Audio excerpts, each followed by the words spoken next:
Hello friends, welcome to Kargi classes. आज date है 10 फरवरी 2021 और देख लेते हैं इंडियन एक्सप्रेस की इंपॉर्टेंट न्यूज़ जो आज हम डिस्कस करने वाले हैं इस वीडियो में। फ्रंट पेज पे एक भी इंपॉर्टेंट न्यूज़ नहीं है। ये देखो, टनल के बारे में बताया जा रहा है कि no headway in tunnel, officials deployed drone, laser imaging, फिर भी कुछ पता नहीं पड़ रहा। डेड बॉडीज़ हैं वो मिसिंग है, कुछ पता नहीं पड़ रहा अभी तक। ठीक है, तो ये तो फैक्चुअल चीज़ें हैं, काम का बिल्कुल भी नहीं है हमारे लिए एग्जाम पॉइंट ऑफ व्यू से। इधर आप देखोगे दीप सिद्धू, इनको अरेस्ट किया है, जो कि एक इंस्टिगेटर कंसिडर किए जा रहे हैं कि जो फार्मर्स का प्रोटेस्ट है उसको वायलेंस या एक तरीके से सॉरी इस एक तरीके से वायलेंस फैलाने का काम किया इसने। ठीक है, तो ये भी काम का नहीं है हमारा। इधर गुलाम नबी आज़ाद, जिनका भी रिटायरमेंट हो गया है, आप कह सकते हो कि इनका फेयरवेल स्पीच हो रहा था, तो उस टाइम पे किस तरीके से भावभीनी इनको एक तरीके से फेयरवेल दी गई थी। हमारे प्राइम मिनिस्टर भी रोने लग गए थे और ये गुलाम नबी जी भी। वैसे तो कोई काम का है नहीं हमारे आर्टिकल। इधर ट्विटर के पास में जो रिक्वेस्ट भेजी थी, कल हमने न्यूज़ देखी थी ना एक, कि 1200 अकाउंट्स को बैन करने के लिए गवर्नमेंट ऑफ इंडिया की तरफ से ministry of electronics and information technology ने रिक्वेस्ट भेजी कि आप इन 1200 अकाउंट्स को बंद कर दो। ये कहीं ना कहीं इंडिया के इंटरेस्ट के अगेंस्ट में है। तो उसी को मुद्दे को लेकर के ट्विटर ने अपनी तरफ से अनाउंसमेंट किया है कि भाई हमारी बातचीत चल रही है सेंट्रल गवर्नमेंट के साथ में, बट हमारी जो प्रायोरिटी है वो स्टाफ की सिक्योरिटी पहली चीज़ है, स्टाफ की सेफ्टी। तो इसमें ज़्यादा कुछ जानने का है नहीं अभी। बाकी तो यही है कि हाँ, बातचीत चल रही है, जो भी होगा आगे देखेंगे। ये भी हमारे काम का नहीं है, ये भी हमारे काम का नहीं है। आगे चलते हैं। फिर पेज नंबर 2 पे हमारे लिए एक ये इंपॉर्टेंट न्यूज़ है जिसमें से कुछ डेटा हम निकालने की कोशिश करेंगे कि ना तो जेंडर बेसिस पे ना रिलीजन बेसिस पे कोई बायस देखा गया जब भी जो डिस्ट्रिक्ट कोर्ट्स में कोई भी ऑर्डर्स डिक्लेयर किए गए। तो देखेंगे कि किसने ये स्टडी कंडक्ट कराई और क्या है इसके मायने। ओके, और साथ में एनसीआरबी का भी डेटा हमारे पास में अवेलेबल है, वो अगर आपने पहले नोट किया हुआ है तो ठीक है, नहीं कुछ और चीज़ें भी हम यहाँ पे देखेंगे लास्ट के इन 2 पैराग्राफ्स में। आगे अगर देखें, आगे हम सीधे आ गए वर्ल्ड पेज पे। वर्ल्ड पेज पे हमारे लिए इंपॉर्टेंट न्यूज़ है यूएई का स्पेस क्राफ्ट जो कि मार्स के ऑर्बिट में एंटर हो गया है। तो अरब कंट्रीज़ की तरफ से ये पहला एंट्री है और टोटल अगर देखा जाए तो यूएई जो है वो 5 स्पेस एजेंसीज़ में से एक स्पेस एजेंसी बन गई है जो कि मार्स के आसपास में या मार्स की स्टडी करने के लिए अपने सैटेलाइट को लॉन्च कर चुके हैं। ठीक है, तो एक ये आर्टिकल यहाँ से देखेंगे हम। इधर जो नेपाल में जो पूरा एक तरीके से आप कह सकते हो टर्मोइल चल रहा है, अशांति चल रही है, और केपीएस ओली ने अपनी जो पार्लियामेंट को डिसॉल्व करा दिया तो उसको अनकॉन्स्टिट्यूशनल बता रहे हैं एक कम्युनिस्ट लीडर प्रचंड। ठीक है, पुष्प कमल दहल वो रिक्वेस्ट कर रहे हैं कि चाइना और इंडिया को जो है सपोर्ट करने की ज़रूरत है नेपाल को कॉन्स्टिट्यूशनली पिक करने की। ये चीज़ें बिल्कुल काम की नहीं है वैसे, बस केवल ये रिक्वेस्ट है। हम नेपाल इंडिया रिलेशन में कहीं ना कहीं ये चीज़ पिक कर सकते हैं कभी लिखने का मौका मिले तो। ठीक है, आगे चलते हैं। एक्सप्लेन पेज पे अगर देखिए तो glacier lake risk and solutions के बारे में 2 आर्टिकल्स हैं। ये वाला आर्टिकल इतना ज़्यादा काम का लगा नहीं क्योंकि हमने जो ऑलरेडी मैटर डिस्कस कर लिया उसी चीज़ को रिपीट किया जा रहा है। हाँ, ये वाला जो पोर्शन है इधर जो सैयद इकबाल हसनैन ने लिखा है, ये वाला आर्टिकल हम देखेंगे। इन्होंने अच्छी पॉइंट रखे हैं कि क्या कंसर्न है, किस तरीके से हम टैकल कर सकते हैं इस प्रॉब्लम को फ्यूचर में। इधर आप देखोगे गुजरात में 2 चाइल्ड पॉलिसी है, उसके ऊपर आप देखोगे 3 सिविक कैंडिडेट्स को, जो लोकल बॉडीज़ है ना, उनके इलेक्शन होने के बाद में 3 कैंडिडेट्स को डिस्क्वालीफाई कर दिया। तो गुजरात के बारे में ज़्यादा बताया हुआ है, बट मेन पॉइंट यहाँ पे जो हम पिक कर सकते हैं वो ये है कि पॉपुलेशन कंट्रोल करने के लिए 2005 में गुजरात गवर्नमेंट ने अपनी तरफ से गुजरात लोकल अथॉरिटीज़ एक्ट को अमेंड किया था और उसमें अपनी तरफ से लिखा था कि अगर किसी के भी 2 बच्चों से ज़्यादा बच्चे होते हैं तो उस केस में उनकी डिस्क्वालिफिकेशन इंश्योर हो जाएगी। पर हाँ, ये ठीक था कि 2005 में जब ये अमेंडमेंट लाया गया था उसके पहले अगर किसी के 2 बच्चे हैं या 3 बच्चे हैं तो वो उन नंबर्स में इंक्रीज नहीं होना चाहिए फिर 2005 के बाद में। बाकी उसी चीज़ को, उसी डिटेल को बताया हुआ है, अगर आपको लगे तो देख लेना, बाकी मुझे कुछ खास लगा नहीं इसमें। आगे चलते हैं।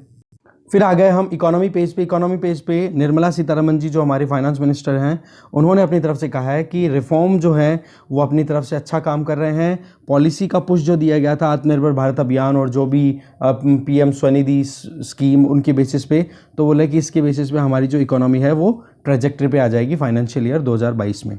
ठीक है, ये अभी का ट्रेंड ही बता रहे हैं, तो बिल्कुल काम का आर्टिकल नहीं है हमारे लिए। ठीक है, इसके अलावा आप देखोगे टेस्ला ने इन्वेस्ट करने की बात कही है बिटकॉइन में, तो यहाँ पर आप देख सकते हो कि पहला एक बिग कॉरपोरेट सेक्टर से इन्वेस्टमेंट देखा जा सकता है ये, और इन्वेस्टमेंट भी किया है $1.5 बिलियन का। ठीक है, बहुत बड़ा अमाउंट है ये अपने आप में। तो बिटकॉइन की प्राइस आप देखोगे एक दिन के अंदर अंदर $44,000 तक राइज हो गई है। तो बहुत ज़्यादा अमाउंट है ये, ठीक है। इधर इन्फ्लेशन की रिस्क को मॉडरेट रहने की बात की जा रही है, देख लेना आप। बाकी तो ये वेरिएशन है, फिक्स तो है नहीं, कोई रिपोर्ट पब्लिश हुई है उसके बेसिस पे, कुछ ज़्यादा काम की लगी नहीं मुझे ये, ठीक है। इसके अलावा अगर हम देखेंगे यहाँ पर तो हमारे लिए एक तो छोटा सा इन्फॉर्मेशन ये है कि कार्ड इलेक्ट्रॉनिक बैंकिंग इशू ये कहीं ना कहीं कंप्लेन लिस्ट में टॉप पर रहे हैं। जो आरबीआई की बैंकिंग ऑम्बुड्समैन स्कीम जो शुरू की गई थी, इस स्कीम के बारे में आपको गूगल करना है, ठीक है। आरबीआई की बैंकिंग में ऑम्बुड्समैन, ठीक है, लोकपाल की तरह होते हैं ये, जो कोई भी कंप्लेन हो कस्टमर्स की उनको टैकल करने के लिए। तो उनमें टॉप पर कौन है? क्रेडिट कार्ड से रिलेटेड कोई अगर कोई चीटिंग हो रही है, इलेक्ट्रॉनिक बैंकिंग सिस्टम में कोई प्रॉब्लम आ रही है, उनसे रिलेटेड। बाकी डेटा बताया जा रहा है वो इतना काम का मुझे लगा नहीं, बाकी फिर भी एक बार एक दो पॉइंट पिक कर लेंगे। इधर यहाँ पर हम देखने की कोशिश करेंगे कि बीपीसीएल जो है वो ओमान की ऑयल फर्म जो जिसने कि बीना रिफाइनरी मध्य प्रदेश में इन्वेस्ट कर रखा है, वहाँ से पिक करेंगे अपने अब खुद खरीदेगी। मतलब बीपीसीएल जो है ओमान की रिफाइनरी से या ओमान के स्टेक्स, ओमान की बेस्ड जो रिफाइनरी है कंपनी है उसके स्टेक्स खुद परचेज करने वाली है, राइट। बट यहाँ पे पॉइंट ये नहीं है कि कौन कितना परचेज कर रहा है, पॉइंट ये है कि बीना रिफाइनरी कौन से स्टेट में है, ये है मध्य प्रदेश में, और एक नाम हो रहा है नुमालीगढ़ रिफाइनरी, ये पड़ती है असम में। बस ये दो ही काम की चीज़ है। फिर यहाँ पर आप देख रहे हो साइड में एक और आर्टिकल है, phased manufacturing plan for solar panel cell में इंक्लूड बीसीडी। अब ये बीसीडी क्या होता है? ये बेसिक कस्टम्स ड्यूटी होता है। इसमें थोड़ा डिटेल में जानने की कोशिश करेंगे क्या है पूरा मुद्दा, ठीक है। सोलर पैनल के प्रोडक्शन से रिलेटेड है। इसके अलावा आप देख रहे हो क्रूड ऑयल प्राइस है वो अब एक बैरल $60 से भी ज़्यादा हो गया है। तो अभी क्या है स्कोप? एक तो क्या है आउटपुट, मतलब जो कंट्रीज प्रोड्यूस करते हैं जैसे सऊदी अरब है, ईरान है, इन लोगों ने क्या कोविड-19 के टाइम पे डिमांड कम हुई तो इन्होंने आउटपुट को ही रिड्यूस कर दिया था। एक तो ये वजह है। दूसरा, वैक्सीन की वजह से भी डिमांड कहीं ना कहीं इंक्रीज़ हो रही है, तो इस वजह से भी प्राइस राइज इंक्रीज़ हो रहा है, प्राइस राइज हो रहा है इसका क्रूड ऑयल का। इंडिया पे क्या इम्पैक्ट है? देखो हमारी जितनी भी नीड्स है ना उसका 80% तो हम इंपोर्ट पे डिपेंडेंट है। तो आप जानते हो कि कितना ज़्यादा हमारे यहाँ पर फ्यूल कंजम्पशन है, और उसमें 80% अगर हम मंगवाते हैं, इंपोर्ट ही करते हैं, तो अगर इंटरनेशनल प्राइस राइज होगी तो इंडिया के लिए तो बहुत भारी है, प्रेशर आएगा, इससे इन्फ्लेशन भी आ सकती है, इंस्टेबिलिटी भी आ सकती है मार्केट में, ठीक है। इस आर्टिकल में इतना सही था। अब देख लेते हैं इंपॉर्टेंट आर्टिकल्स को डिटेल में। फर्स्ट आर्टिकल है no gender religion bias in order by district court find study, ठीक है। कोई रिलीजन बायस नहीं, कोई जेंडर बायस नहीं देखने को मिला। देखो लोअर जुडिशरी का थोड़ा सा एक रहता है कि हाँ कहीं जेंडर या फिर रिलीजन को लेकर के बायसनेस आती है कि नहीं। तो ये डेवलपमेंट डेटा लैब है, यूएस बेस्ड एक रिसर्च ऑर्गेनाइजेशन है, उसने अपनी तरफ से रिसर्च की है कि सिस्टमेटिक जेंडर या फिर रिलीजियस बायस देखने को मिलता है या नहीं। डिस्ट्रिक्ट या सबऑर्डिनेट जो कोर्ट्स होते हैं इंडिया में, उनमें जो भी वर्डिक्ट होता है या कोई भी केस चलता है तो दोनों की दोनों चीज़ों को आप देखोगे कि रोबस्ट नल एस्टीमेट निकल के आया है कि कोई भी बायस नहीं दिखाई दे रहा है।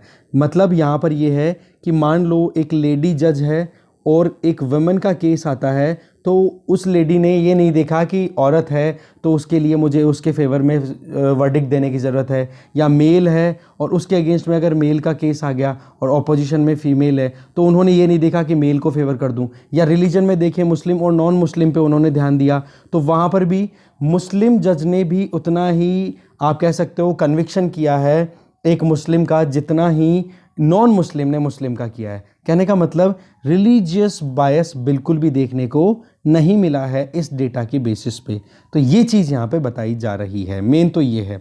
इसके अलावा हमारे लिए जो डेटा काम का है वो है एनसीआरबी का। यहाँ से देखो इस स्टडी में ये जो डेटा लैब थी, ये डेटाबेस लैब, इसमें तो इतना कुछ देखो रिलीजन और केवल जेंडर को ही ध्यान में रखा था। बाकी एनसीआरबी जो कि नेशनल क्राइम रिकॉर्ड ब्यूरो है, उसने जो डेटा रिलीज़ किया था 2019 में, तब उसमें बताया था कि मुस्लिम और दलित्स की अगर बात करें ना, वो ज़्यादातर अंडर ट्रायल्स के अंदर देखोगे तो उन्हीं का ज़्यादा एक रेशो मिलेगा आपको। मतलब अंडर ट्रायल में 100 जने हैं तो ज़्यादातर लोग आपको मुस्लिम या फिर दलित्स मिलेंगे।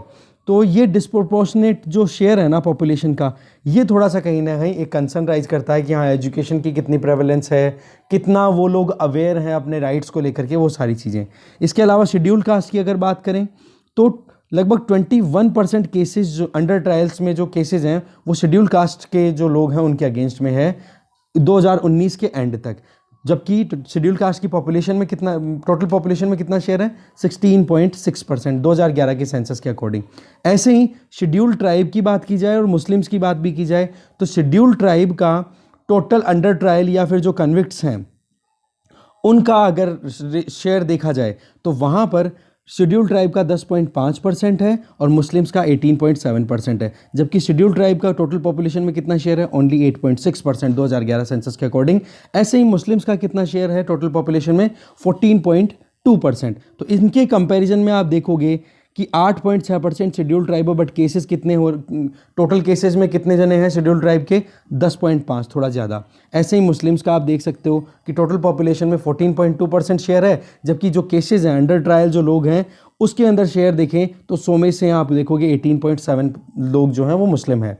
सेम चीज़ आपने देखी यहाँ पे शेड्यूल कास्ट की, टोटल पॉपुलेशन में शेयर तो कितना है इनका, 16.6%, जबकि अंडर ट्रायल केसेस में आप देखोगे तो 21% केसेस जो हैं वो शेड्यूल कास्ट के लोगों के अगेंस्ट में है। ठीक है, तो बेसिकली इनमें ये जो स्टडी थी, इस स्टडी में तो केवल 2 वेरिएबल्स पे ध्यान दिया है। साथ में आप देखोगे एक डेली बेस्ड प्रोजेक्ट 39 है, ये ध्यान रखना, प्रोजेक्ट 39 रिसेंटली न्यूज़ में था। ये क्या है तो आप देखोगे ये क्रिमिनल लॉ रिफॉर्म से संबंधित एक एडवोकेसी ग्रुप है जो कि स्टडी कर रहा है कि किस तरीके से कन्विक्शन होता है इंडिया में। ठीक है, क्रिमिनल जस्टिस से रिलेटेड है ये प्रोजेक्ट 39A, ये हमें ध्यान रखना है। आगे चलते हैं। नेक्स्ट आर्टिकल है यूएई का स्पेसक्राफ्ट जो है वो ऑर्बिट में एंटर हो गया है मार्स के।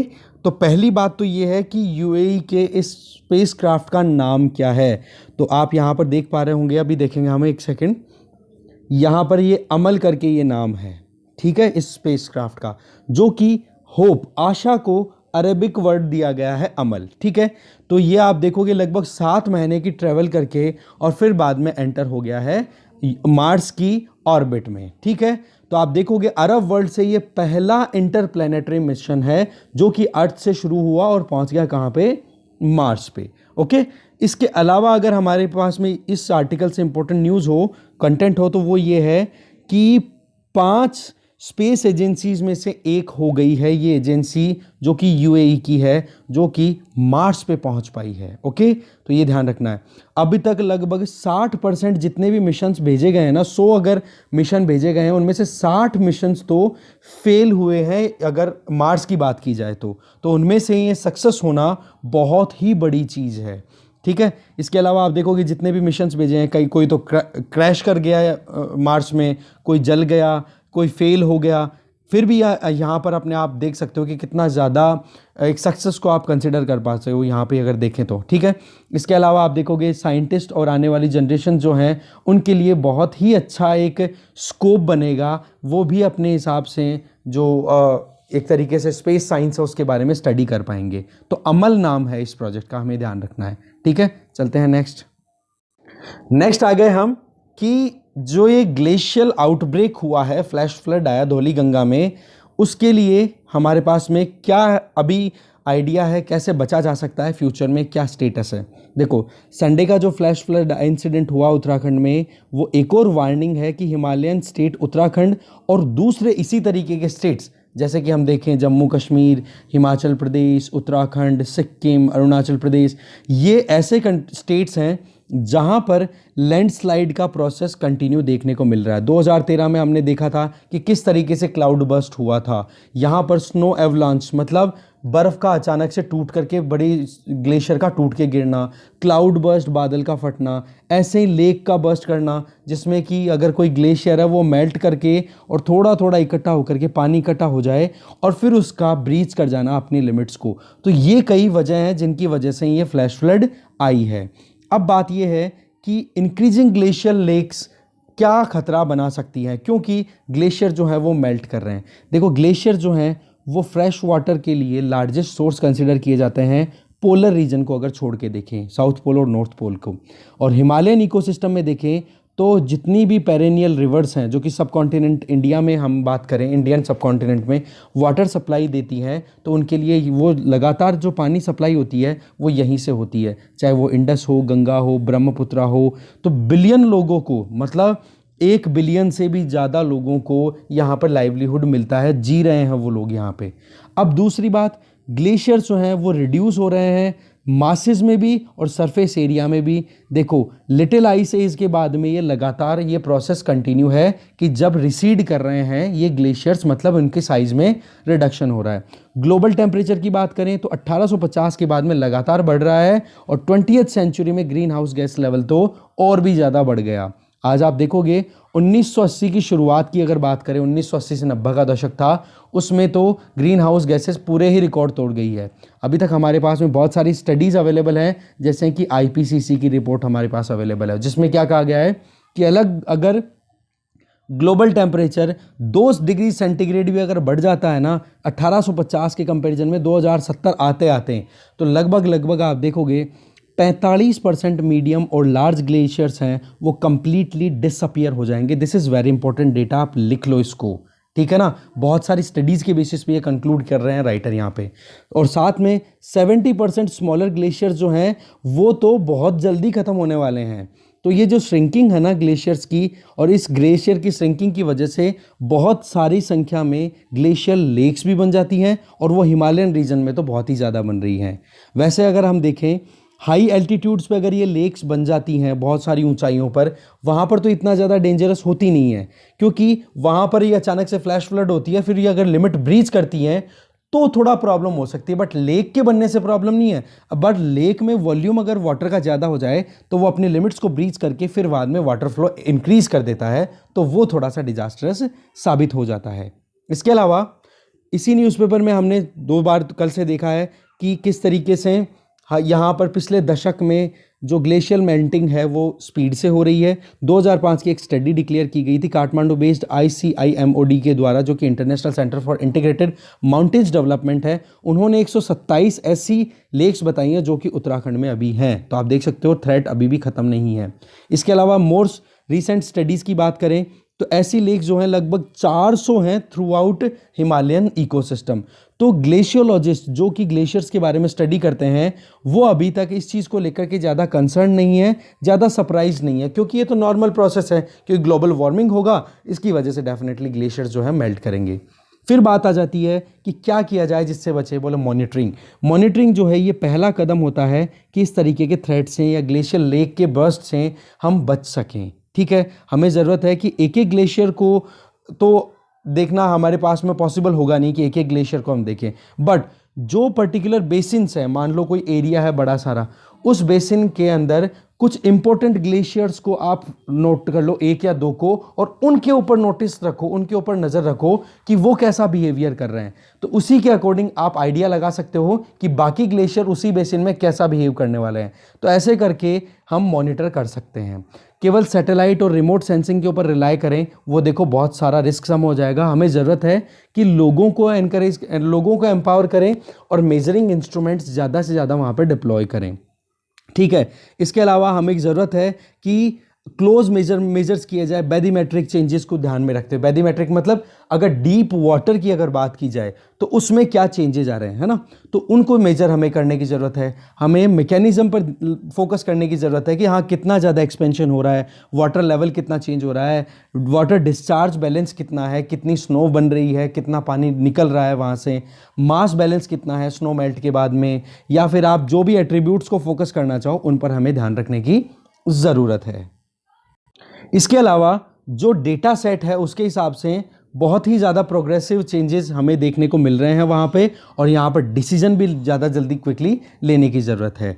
तो यहाँ पर एक तो ये बोल रहे हैं कि उत्तराखंड स्टेट गवर्नमेंट को यहाँ पर असर्टिव रोल प्ले करने की ज़रूरत है। फिर आ जाती है आपके पास में मॉनिटरिंग हो गई तो फिर प्लानिंग। देखो कंस्ट्रक्शन रिलेटेड एक्टिविटीज़ है ना, वो इतना ज़्यादा, अभी जो संडे का इंसिडेंट था ना उसमें तो कंस्ट्रक्शन रिलेटेड एक्टिविटी ने कुछ रोल प्ले किया नहीं है, बट माउंटेनस रीजन अगर हिमालय की बात करें तो ये यंग माउंटेन सिस्टम है जिसकी हाइट अभी भी लगातार बढ़ती चली जा रही है। सिस्मिकली एक्सट्रीमली फ्रेजाइल रीजन है, यहाँ पर भूकंप भी आते रहते हैं। तो इस वजह से अगर थोड़ा बहुत भी यहाँ पर चेंजेस किया जाए तो वो कहीं ना कहीं लैंडस्लाइड का कारण बन सकता है। अचानक से पूरी जो एरिया है वो कोलैप्स कर सकता है वहाँ पर, अगर कोई भी एक्टिविटी होती है, मशीन्स का एक्टिविटी या कोई ड्रिलिंग की जाती है वहाँ पर, तो उसके बेसिस पे।